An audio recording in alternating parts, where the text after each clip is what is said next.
نعم، قال الإمام أحمد رحمه الله في نفس المسألة لمن يطيع العلماء فيما أخطأوا فيه: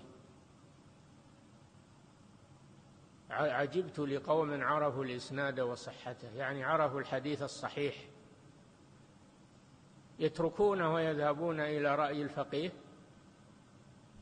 إلى رأي سفيان. والمراد بسفيان من هو؟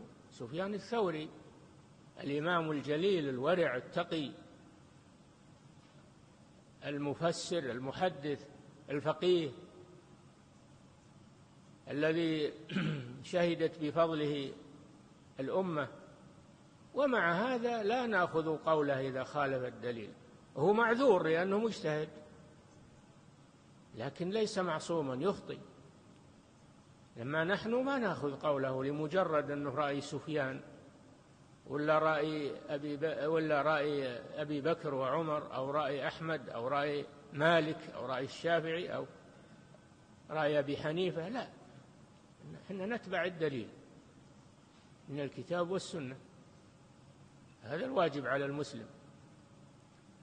يذهبون إلى رأي سفيان يعني ويتركون الحديث الذي عرفوا صحته، عرفوا الإسناد وصحته، ثم يخالفونه ويأخذون برأي فقيه. هذا يصاب والعياذ بالله. من تعمد هذا يصاب بالفتنة، أن تصيبهم فتنة.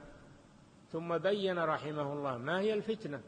قال: الفتنة الشرك، لأنه أطاعهم في التشريع، أطاعهم في التشريع الذي أخطأوا فيه.